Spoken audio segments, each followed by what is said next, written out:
Advise myself with, no. Can everyone hear me okay? Cool.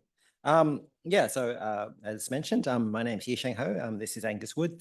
And we're in the Centre for Economic Evidence for New South Wales Treasury, which is led by Michael, who gave the sort of overarching discussion earlier today.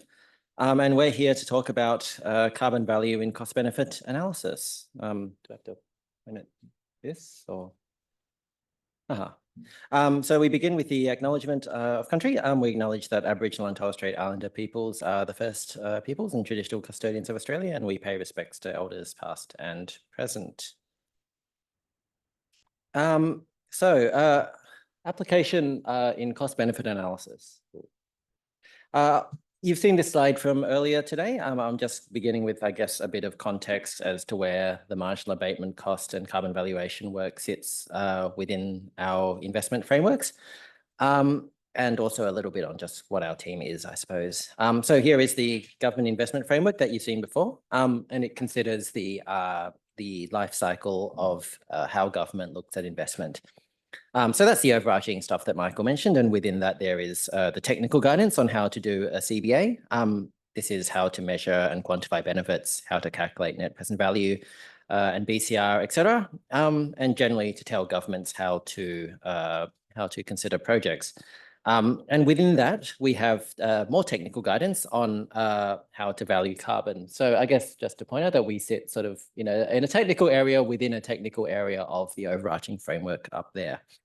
So yeah, just quickly on what our team does. So we are a team that advises on business case and cost benefit analysis frameworks. So we're not really CO2 experts specifically, which I guess has the implication that what we're doing here is to focus on producing something that's, I guess, very useful for the sector, rather than so much being like perhaps an academic piece around carbon valuation. We're looking at producing a set of carbon values that agencies can use to value carbon when doing a project. And this is very important in cost-benefit analysis, in the same way that I guess all of your costs and values should, to the extent possible, be valued properly where practicable. So the requirement to value carbon emissions, this sits within the cost-benefit analysis guidelines, which requires that carbon values be taken into account where it's likely to materially affect the net present value and the benefit cost ratio. In a way, this, I guess, isn't really news. This is true for everything. So a CBA should, as we all probably know, consider all your material costs and benefits. This includes all the costs of your inputs, or the costs and benefits, or disbenefits, as we like to call them, for externalities. So carbon is just one of many things. And in that way, I guess it's a very sort of generic statement to say, like everything else, you should take it into account. Here we have the 8 main steps of a CBA.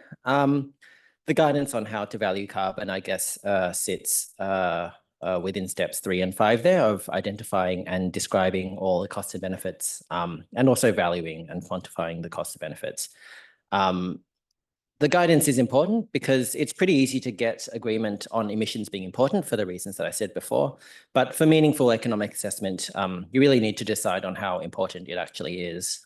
So how much is carbon worth, or how much value should we place on it? Well, it's probably more than $1 for a ton. It's probably less than $1 million. But what we're trying to come up with here is exactly what number you should use. And the CBA is important because it makes the trade-offs in a quantitative way that's actually useful for policymakers. And so that's what we're trying to inform in the work that we'll sort of go through today. Sorry, this lectern is very low friction. So just a quick overview of where we got to where we are before Angus will go into, I guess, a bit more detail about the technicalities of the work.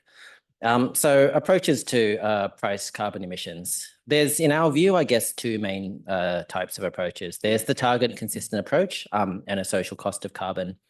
So the target consistent approach estimates the marginal costs of reducing emissions along a trajectory necessary to reach a defined emissions reduction target in the future. So this is about, I guess, the government saying, these are our targets, and us saying, okay, we accept that. How much will it cost to get us there? The other approach, I guess, is a social cost of carbon, which looks at quantifying the amount of damage caused by marginal additional abatement. Marginal additional emissions. This has, I guess, a lot of academic backing behind it as a methodology and is followed by some jurisdictions. We'll go into our reasons as to why we've gone the way we have in the next slide. There's also, of course, market-based valuations. For the purposes of this slide, I guess we would say they're kind of a subset of a target consistent approach. The market doesn't really exist in the abstract, and you kind of have to create it. And in setting the parameters, you're effectively, I guess, defining a target for which the market will help you generate a price.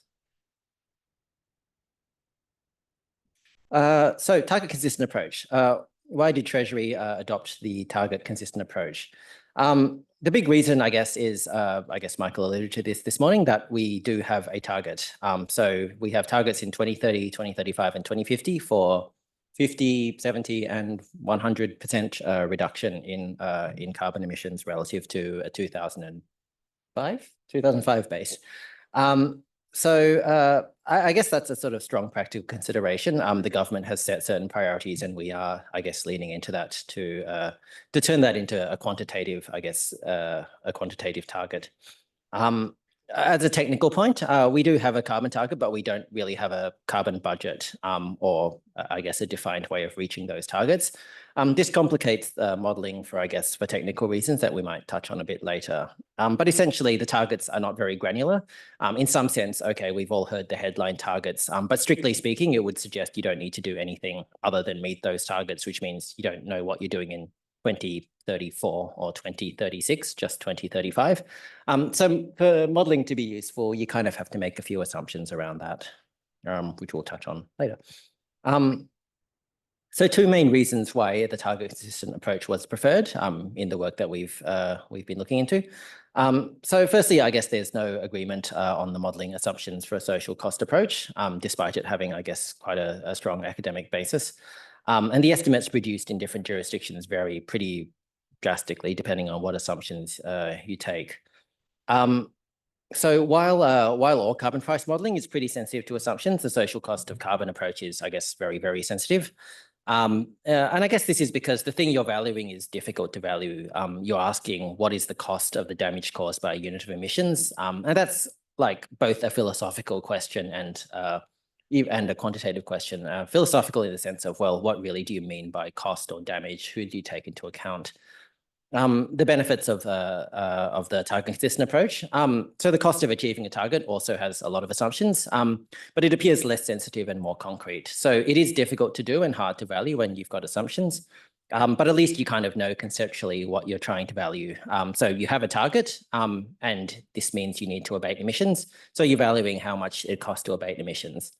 And over the, well, at least the short term, you even have a decent idea as to what your abatement opportunities are. So, we also note that international jurisdictions seem to be moving towards a target consistent approach as their preferred methodology. So New Zealand, Canada, and a few other jurisdictions. So we're sort of tagging along, I suppose, as a relatively small subnational jurisdiction, well, relatively large subnational jurisdiction. I don't know if I actually have to point at that. That seems weird. So principles to guide quantification for cost of carbon emissions under a target consistent approach. The CBA guideline makes a few statements about this. We say that the preferred, it provides kind of an order of ways in which carbon should be valued when doing a CBA. And this was to build in, I guess, some redundancy into the guidelines, which we update on a roughly 5-yearly basis. So the preferred approach is, as economists, of course, it's to have a comprehensive Australian emissions market. Your second best approach is to have a cost that's at least consistent with what New South Wales says it's going to do. And kind of your third preference is, okay, well, you're doing a CBA and you have to use a number and it probably shouldn't be zero. So, well, you can cobble together something based on other jurisdictions that kind of works until we come up with something better. So that third one was where we were at, I think this time last year-ish. And the work we're going into today is what's elevating us to get to that second preference. I don't think we have any work underway to get to the first preference, but that's probably well outside our our sphere of influence.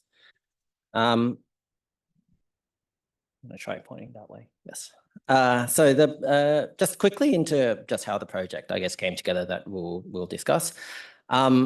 So the relevant expertise for carbon ranges across economic, environmental, and technological topics. And this doesn't really sit in any specific place within government, as I'm sure those of you within government know. So it was kind of a cross-agency, cross-government project to put this work together. There's several moving parts there. A carbon price has to correctly represent the New South Wales emissions landscape in terms of industries and abatement technologies. So that's kind of quite a technical piece of work for people on the ground who actually know about these technologies in detail. From our perspective as the Treasury, a carbon price also has to be useful for cost-benefit analysis and drive useful policy outcomes. And in some sense, this requires some abstraction away from literal outputs of models and specific assumptions, and to kind of focus on the general shape of what a cost curve should look like in the context of what we're trying to achieve. So, for example, a marginal abatement cost is driven by new technologies coming in that will bring about more abatement opportunities in the future. You have to make an assumption about that in your modeling, and you can end up with this weird spiky thing because some new technology is assumed to come in at some date. We don't want to go too much into those assumptions, so you sort of draw a bit of a abstraction across the lumps to get a shape that's actually useful for informing government decisions. Since this was a bit of a new space for New South Wales government, there was a strong reliance on external expertise for both modelling and reviewing the modelling. Which was luckily before the strong push against to reduce consultant expenditure.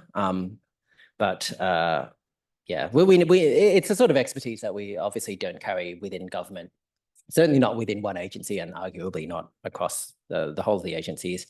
But the project did aim to produce 3 specific outputs. Obviously, a usable set of numbers is the core output, but also to transfer some capability to government to maintain and update the modelling. It sort of remains to be seen how effective we've been in that space because we haven't really tried to update it yet, but a tool was produced to allow the update of carbon values in this modelling in the future. And we're kind of hoping that we can keep updating this at least for a few sort of minor iterations without needing too much external to government contribution. So I think that's kind of the introductory section of how we got to where we are. And I'll now pass over to Angus to go a bit into the methodology of what was done. Thanks, Yisheng. Morning, everyone. My name's Angus. I'm a senior economist in the same team as Yisheng and Michael. So I'm going to briefly outline the methodology used to calculate the target consistent carbon values for New South Wales, and then also walk through the results of the project, which Michael kind of spoiled this morning, but that's fine. So we use a marginal abatement cost approach to develop the set of target consistent values for New South Wales. So perhaps unsurprisingly, under this approach, the carbon value for each year is equal to the marginal cost of abatement for that year in order to meet the targets, which is essentially the most expensive unit of abatement required to meet the year's abatement target, assuming we utilise the cheapest abatement opportunities available to us. So this concept is most easily understood by looking at the chart on the slide here, which is what we call a marginal abatement cost curve, which we'll see in a second is actually how we calculate the marginal abatement cost and therefore the carbon value for each year. So each of the coloured box you can see in the chart here represents a solution that provides abatement for New South Wales. The height of each box represents the cost of that solution, which you can see on the y-axis there, and the width of each box represents the volume of abatement that solution can provide. So when you line up the solutions from the cheapest on the left to the most expensive on the right, and then clearly identify the amount of abatement you need to hit your target for the year, which we've done in that red line there, you can very clearly identify the most expensive unit of abatement you need to meet your target for that year, and therefore the marginal abatement costs and the carbon value for the year. So in this example, you can see that we need to achieve 60 units of abatement in order to meet our targets. and the last unit of abatement will be achieved using that light blue solution. The cost of the light blue solution is $80. So our marginal abatement costs and our carbon value for this year will be $80. And obviously the sort of assumptions driving the price of the light blue solution here are very important because they sort of directly affect the carbon value for each year. So just taking a step back, I guess we could ask why it actually makes sense to use a marginal abatement cost as a carbon value for cost benefit analysis. So you'll recall from what Yisheng was saying a few minutes ago that we use a target consistent approach, which means that the carbon value essentially reflects the cost of offsetting emissions to reach our targets. So it follows that the cost of any incremental emissions from a project should be the cost of offsetting those additional emissions so we can still meet our targets. And from there, we assume that the cost of offsetting those additional emissions is equal to the marginal abatement cost. So to make this clearer, you can consider a hypothetical project that increases emissions by 1 unit, where we have a base case where we need to achieve 60 units of abatement in order to meet our targets. So as a result of this hypothetical project, we now need to do 61 units of abating instead of 60 units of abating. And this change is shown in the chart there with the arrow pointing to the right. So you can see from the slide that the cost of abating this additional emission will be equal to the cost of the light blue solution. And that's because we've already utilized all of the dark blue solution on the left and the pink solution slightly less to the left to meet our target in the base case. So we now need to achieve the additional emissions using the light blue solution. And we assume that we don't have to move on to the slightly darker blue solution in the middle there and the gray solution on the right-hand side. So the same logic applies for a reduction in emissions, where the benefit of the reduction in emissions is equal to the costs that we would have otherwise incurred to have offset those emissions in order to meet our target. And again, we assume the cost to offset those emissions would have been at the marginal abatement cost. So again, if we take the sort of same hypothetical example, but instead have the project reduce emissions by 1 unit, we can see from the chart that this unit would have been offset using the light blue solution at a cost of $80. So therefore, the benefit of reducing our emissions by this 1 unit is the marginal abatement cost of $80. So that's sort of a high level overview of how the sort of marginal abatement cost curve works. So what I'm going to do now is sort of run through the key inputs to putting together the marginal abatement cost curve for each year, which of course determines the carbon value, as just explained. So there are 4 main inputs into the marginal abatement cost curve. So the first is the abatement volume required to meet our emissions target for the year. So that was represented by the vertical red line in the previous slides. The second is a set of solutions that can actually deliver abatement for New South Wales. So those are represented by the coloured blocks in the previous slide. The third is the volume that each solution can deliver. So that's the width of each of those blocks. And the fourth is the cost of each solution, which is the height of each of those blocks. So firstly, to calculate the abatement volume required to meet the target for each year, we need to subtract the target level of emissions, which is represented by the red line in the slide there, from the baseline level of emissions, which is represented by the blue line in the slide.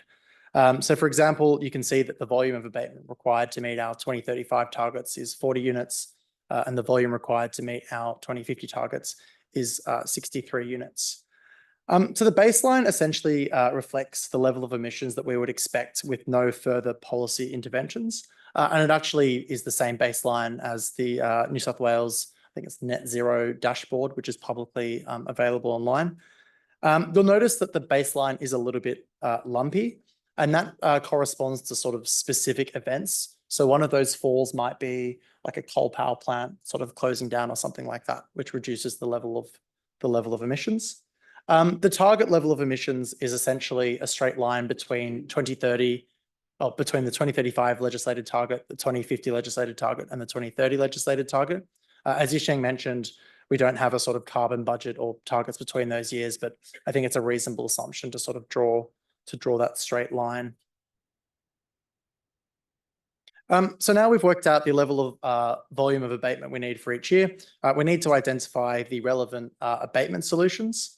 So this was done by initially identifying a long list of solutions relevant to New South Wales. There was over 230 solutions in the first instance, and this was then narrowed down to a prioritized shortlist by considering the international energy agencies' classification of importance to reach net zero, and also the relevance of the solution to New South Wales, sorry. So this prioritized shortlist was then reduced to a shortlist of 25 solutions using the 4 criteria you can see on the slide there. So strategic alignment, which is the extent to which the solution is reflected in sort of New South Wales government strategies and policies. Desirability, which reflects the abatement potential of the solution. Viability, which refers to the readiness of deployment. And feasibility, which refers to the state of the sort of enabling infrastructure and capabilities. So only the shortlisted solutions are included in the marginal abatement cost curve. Obviously, in a perfect world, we would include all of the abatement solutions in the MAC curves, but a fair bit of work needs to be done for each solution. So using a shortlist was sort of a practical reality.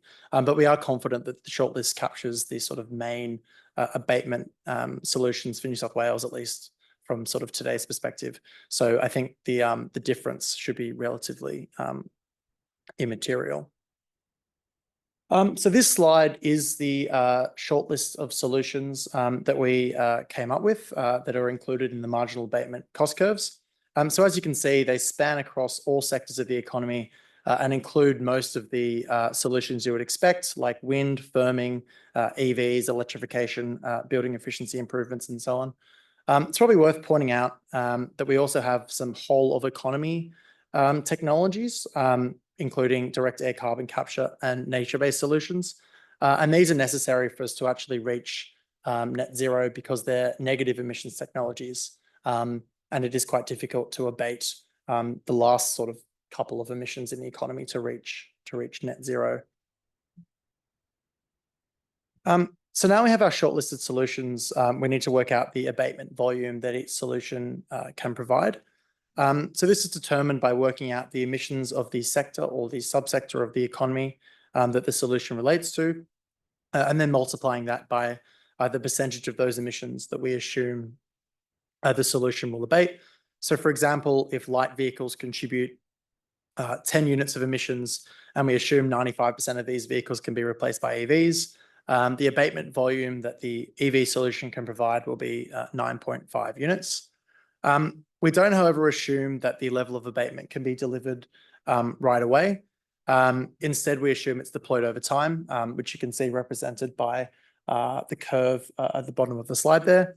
For most technologies, an S-curve is the assumed sort of shape of deployment because often initial uptake is slow and then it accelerates, and then the last bit of abatement is quite difficult to do. But there are also technologies that will come in one go, like say decarbonizing a power plant or something like that. And also some solutions which will be deployed sort of sooner than this. So say electric vehicles is deployed a little bit sooner than this would suggest. So finally, we need to work out the abatement cost of each solution. So as you can see on the slide here, the abatement cost is calculated as the present value of the solution's CapEx and OpEx divided by the lifetime emissions reduced, which basically gives you a cost per ton of carbon abated.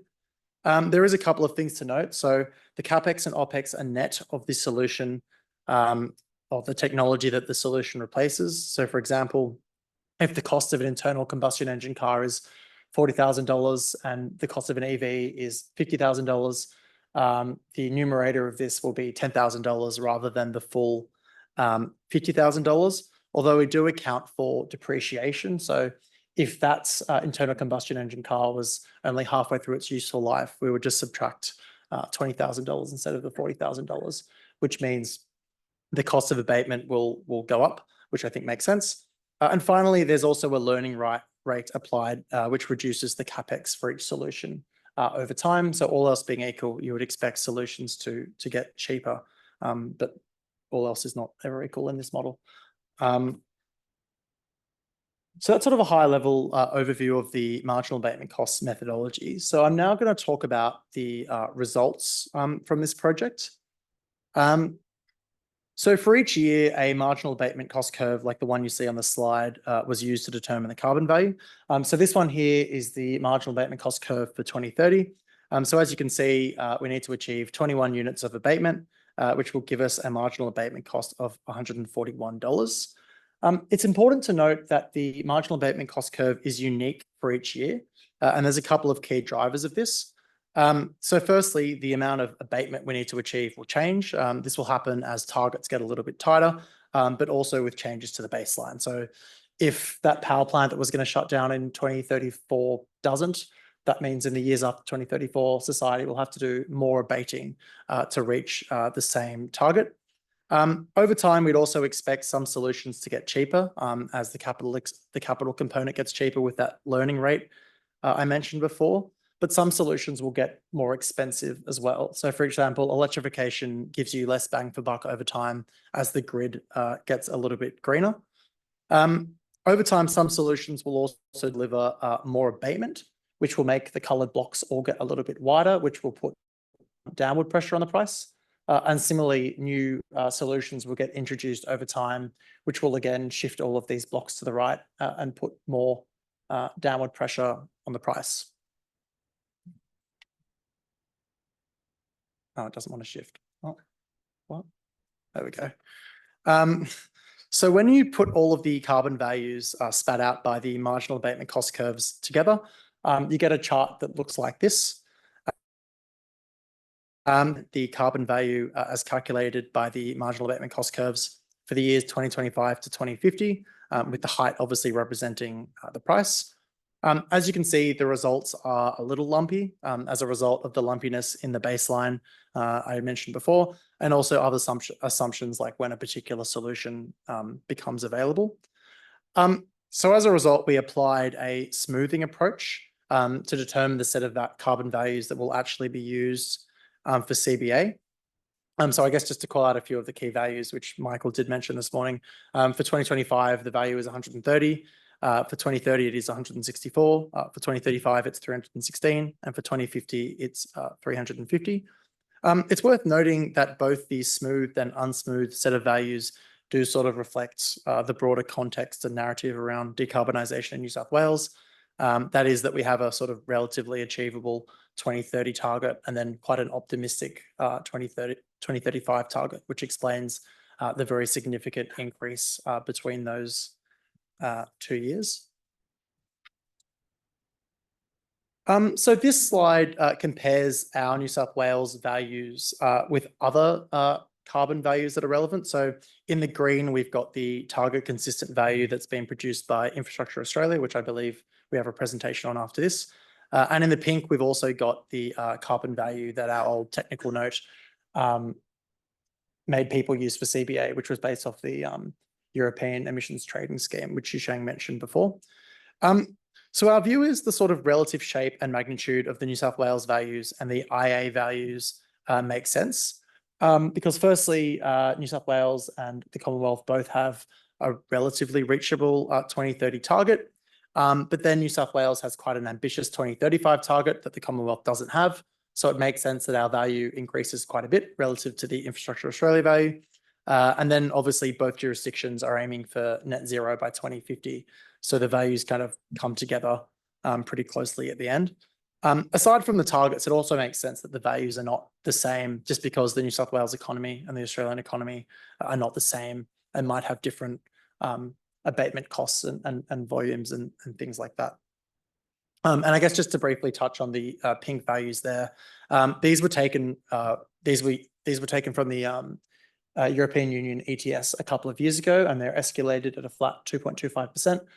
So it makes sense that as sort of the target consistent values in the blue and the green increase to reflect targets, the pink line kind of stays relatively low. And as Yisheng explained, this was always supposed to be a sort of interim value while this other work was going on. There was also a set of high and low carbon values produced for the purpose of sensitivity analysis. This is particularly useful given, there's obviously a lot of uncertainty around the key drivers of carbon values, particularly as we get closer to 2050. So the high carbon values reflect plausible carbon values where the baseline emissions are higher than expected. We adopt more ambitious targets. Solutions end up costing more than expected or delivering less abatement than expected. So equally, the low-cost scenario reflects plausible carbon values where baseline's lower than expected, solutions cost less than expected, or solutions deliver more abatement than expected. And I guess you could add to that list the low carbon value might reflect a situation where additional solutions are sort of uncovered, which reduce the cost of abatement over the coming years, which I guess is somewhat likely as we head out to the decades ahead. So the higher values are higher than the lower values are low, because we do struggle to meet our 2035 targets and our 2050 targets using the short list of solutions identified as part of this project. So any sort of further abatement is assumed to be to cost a fair bit more. So changing tack slightly, this slide shows the amount of abatement delivered by each of the shortlisted solutions for 2035 in the dark blue and 2050 in the light blue. So most of the solutions towards the top of this chart are the ones you would expect. So things like nature-based solutions, EVs, green hydrogen, carbon capture, feed supplements, electrification, and so on. But I think the thing that really stands out is the volume of abatement delivered by direct air carbon capture and nature-based solutions in 2050. So just for people's context, direct air carbon capture is basically where you put up these big fans and suck carbon out of the air and bury it. It's sort of very early stages now. And nature-based solutions involve conserving, restoring, and expanding natural ecosystems to capture carbon. So as I said before, these sort of negative emission solutions are needed in order to reach our net zero 2050 target, because there are some sectors of the economy that are very hard to abate. So just to finish on next steps, so we are looking to publish the updated set of carbon values over the coming months, along with some sort of further guidance around the scope of emissions that Michael mentioned before. And then, as Yisheng mentioned, we do have a tool that allows us to update these MAC curves every once in a while. So we'll probably look to update the values once every couple of years, or if there's a sort of major change to targets, but that will be sort of released as part of the published material. And yeah, thanks for listening, everyone. I think we have some time for questions. I'm going to come back. Thank you very much. I might exercise my right to ask the first question. On the topic of nature-based solutions, they're not uncontroversial, particularly in the sense of additionality and the likelihood that they may actually represent actual abatements and reductions in CO2. Is there any reflection of that in particularly your central cost of abatement? So we would need to probably go back into the modelling to have a look at that, because there's a lot of solutions, so we can't remember all of the details of each one unless you remember, Yisheng. No, I mean, I think we're sort of broadly aware of the controversy that, particularly in the carbon. Oh, sorry. Yeah, I think we're sort of aware of the difficulties in that and the direct air carbon capture space and the technologies that I guess are really expected to drive things towards net zero in like the end bit of the target. It is quite difficult to hit those the net zero target, like getting rid of sorry. Should have had more water. It is difficult to get rid of that very last bit of emission. And I think the modelling obviously becomes a lot more speculative as you go out towards the distant sort of part of the curve. So yeah, I think we can't quite remember the details of that towards the end, but yeah, there is some recognition that things become speculative towards the end, I suppose. Yeah. Hi, Nikki Hutley, economic consultant. So you said that the MAC approach was less sensitive and more realistic than the social cost of carbon. And I'm sure Jen's appreciative that I'm asking this question to you, not her. I'll ask it again. You have a lot of assumptions in there. With the social cost of carbon, which is certainly my preferred way of doing it as a damages response, which is totally justifiable. Most of the models now are using only mainly health and productivity. There's a whole load that isn't in there, so they're widely accepted to be underestimates. The biggest variation is actually through the discount rate that you use, which would apply equally to a MAC curve. MAC curves have, went into disrepute basically for a long time because the original ones done by McKinsey were shown to be not that accurate. I've seen a lot of modelling, well, in fact, spoken to companies doing carbon capture at the moment that is $1,000 US a tonne, and this is in the last couple of months. So I guess my question is, what makes you so confident that a MAC curve approach is actually more robust than a social cost of carbon approach, or is there some other more ideological decision behind? And this may not be this may be above your pay grade, but yeah, it just seems that you would maybe have sensitivity with both of them, although your high cost is pretty high. Yeah. So there was a lot of thought that went into this decision at the sort of start. And ultimately, I guess it was a close call. We're sort of broadly where there's the two major things. So we had the slide back there about why we went the way we did. And really, like, it's a balance between, I guess, the theoretical points, but also the practical points. And I guess the way we're leading into how things seem to be moving in other jurisdictions.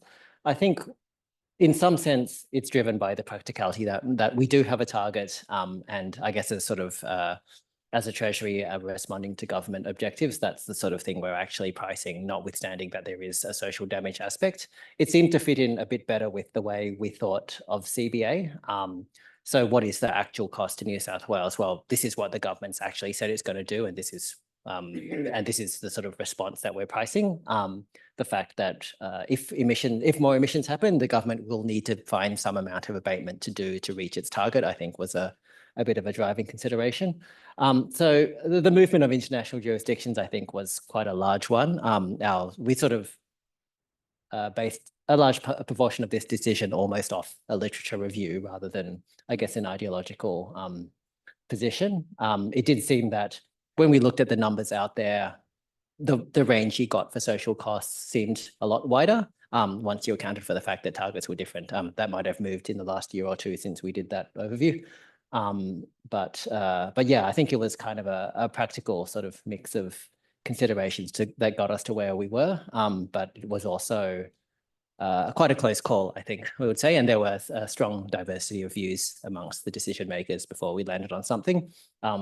From our perspective, I guess we had to land on a number. So certainly for many stakeholders, the existence of a number that was sort of ballpark was kind of more important than the details behind that number. And certainly the MAC curve seemed, I guess, more matching what the government objective or what the government sort of narrative was. Do you want to add anything? Yeah, I suppose there was the other concern around the sort of which jurisdiction the cost applies to, because I guess with a social cost approach, like unless we're going to sort of times the impact by the Australian population over the global population, like you're going to have to assume that, well, you're going to have to count the impact on the global population. And I guess you can assume that other jurisdictions will reciprocate reductions in emissions, but I don't know how solid that assumption is given some jurisdictions treat it less seriously than others. So that was probably another sort of factor as well. Hello.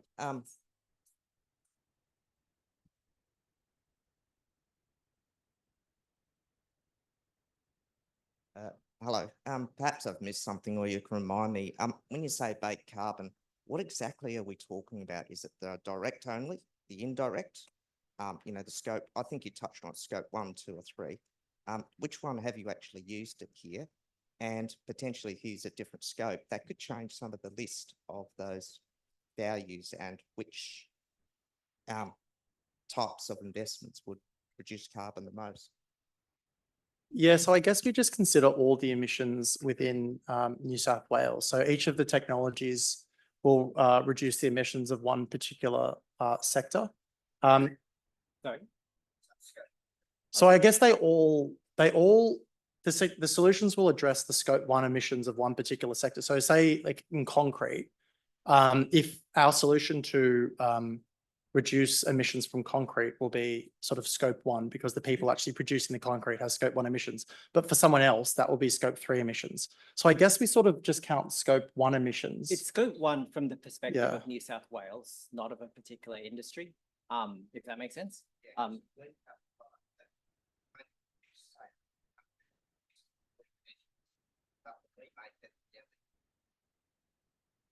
we only gave a little bit.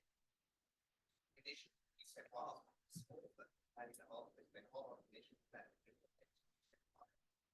So I think what Mark was getting at earlier, and that might bias some of the industries, some agencies might have heard. Is how we make the spending to achieve that objective of lowering carbon emissions. Yeah, so for the purposes of calculating the carbon price with the methodology, we haven't considered, well, we don't abate emissions from overseas because this is a target consistent approach, and ultimately they don't, our target only reflects our New South Wales emissions. But as Michael said earlier, when you're actually using the value for CBA, you'll use the carbon value for emissions for construction materials from overseas. So I guess in practice, this will be used for all emissions, but actually to calculate the value, we've only considered emissions within New South Wales, given this is a New South Wales target consistent approach. Sorry, it's just probably a related question to the MAC / social cost of carbon question before, but I guess there's kind of two different things from what I can see. The social cost of carbon is really looking at the impact of climate change and then how we're going to offset against that. This is not really that.